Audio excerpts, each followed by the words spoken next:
All right, man. Let's talk about the NFC North wrap up. We went off in the NFC North. Last night we had the Packers lose to the Raiders. Now, let me say this: the people that's scheduling the NFL schedule trash. These primetime games, it just seemed like all they doing, in my humble opinion, it just seemed like all they doing taking teams with name brands and or built-in fan bases and putting them on TV. Who want to spend their Monday night watching Jimmy Garoppolo battle Jordan Love? Like, get the hell out of here. So NFL, their ability to pick primetime games over the last 10 years has been utter trash. Let's put the Raiders on TV and let's put them versus the Packers. Let's put the Raiders, I forget who else they played on prime time not too long ago. They played somebody else on prime time a couple weeks ago. Don't nobody want to see that shit. The Raiders are ass. The Steelers, nobody want to see Pickett and Jimmy Garoppolo play on third man. I'd rather go to bed. Real talk, I'd rather go to bed. I'd rather watch the Golden Girls. Seven Heaven. MASH. Not gonna go. I ain't gonna go that far with man, but just being real. That's crazy.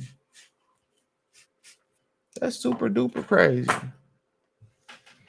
But last night Jordan Love threw 3 picks. The last pick he threw, a 5'9" cornerback, he kind of underthrew it. He should have threw it towards the back pylon.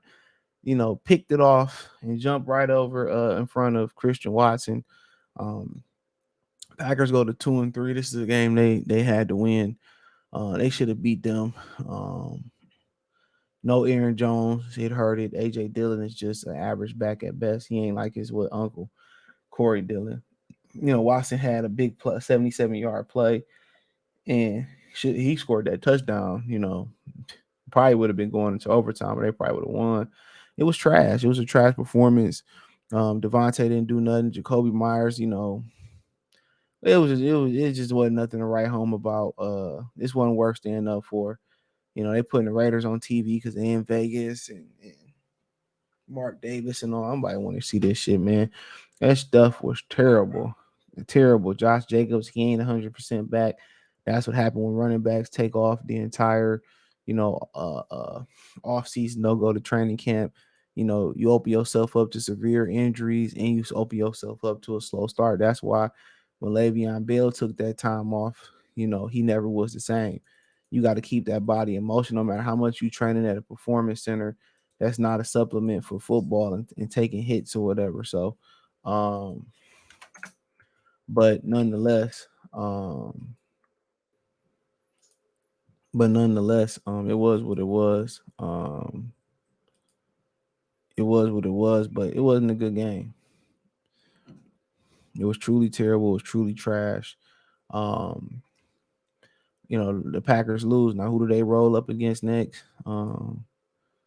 Let's see who they go. Where they go? So they don't stay on the West Coast. I don't know if they're gonna come home and then go back out there, but they play the different Broncos on CBS Sunday. So 425. Then they play the Minnesota Vikings. And then at home, they play the Rams at home. So I mean, they got some winnable games. Broncos should be a win. Minnesota will be interesting. So we'll see if they can keep up. But Minnesota lost Justin Jefferson, so more than likely that should be a dub. He'll be out week 6 with a hamstring. They say they're not gonna rush him back. But let's slide over. Let's slide over there. Let's slide over there real quick. So, they lost to Kansas City at home. It looked like a game in which it was pretty winnable. It was pretty winnable. I don't know why I took about your Chargers game, but it was pretty winnable. They only lost by 7. Kansas City don't like the best team of football to me. But it's still early. Of course, they just got to find a way to win until they start to hit their stride or whatever. But Mahomes threw for 281, 2 touchdowns, but they lacking at the receiver position. It's nothing going on at the receiver position. Even though Patrick Mahomes the favorite to win the MVP, just let you know, ain't nobody really stepped up yet. But you look at it, ain't nobody. Kadarius Toney ain't stepping. Nobody's stepping up. And even Travis Kelsey, he ain't even 100%. Scott Moore ain't did nothing about it. Scanley ain't did nothing. So, but they still finding ways to win football games. They're playing good defense.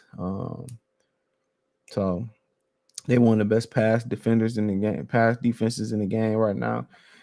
So, Justin Jefferson left with a hamstring, and other than that, since Minnesota, lost Dalvin Cook or got rid of him, it seemed like the offense been trending down. Kirk Cousins, 284, 2 touchdowns. He took 3 sacks, but for the most part, um, you know, they lost and they go to 1-4. It don't seem like Kansas City ever panicked or they ever felt like they was in danger of losing the game, and they played like it. And they played like it. They was calm, cool, collective, and like I continue to say for Minnesota, it's like you know, that third quarter would tore them out the frame. That was it. But for Minnesota, with Justin Jefferson, they said they're not gonna rush him to come back. They could be in tank mode. They literally can be in tank mode. They literally can be in tank mode. So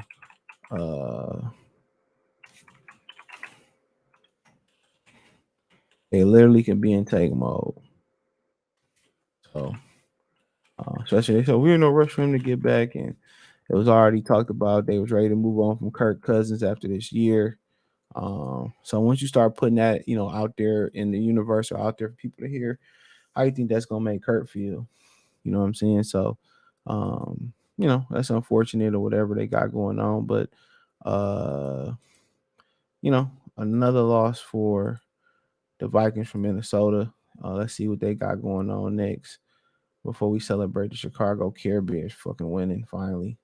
So they play Chicago next. Wow. So they at Chicago. Chicago can get another win. No Justin Jefferson at home versus Kirk Cousins. They should be able to line up a win here. But hold on, I picked the wrong game. But they actually beat the Washington Commanders on a short week. They prepared better than the Commanders prepared. I picked them to win this game. Just had a hunch they could win this game. Justin Fields threw 4 touchdowns, 282, 15 and 29. This dude was barely 50% completion. Khalil Herbert ran the ball well. DJ Moore had 8 catches, 233 touchdowns. I mean, shit, Cole Kmet got in on action. I don't know what happened for Washington. Wasn't able to run the ball. I ran the ball 10 times and threw the ball 51 times. Airbnb, he got to be better than that. He definitely got to be better than that. That pass ratio was horrible. That pass ratio was truly horrible. So yeah, that pass ratio they did was truly horrible. So it's just something that they got to figure out. But yeah, good win for Chicago. They'd be in Minnesota.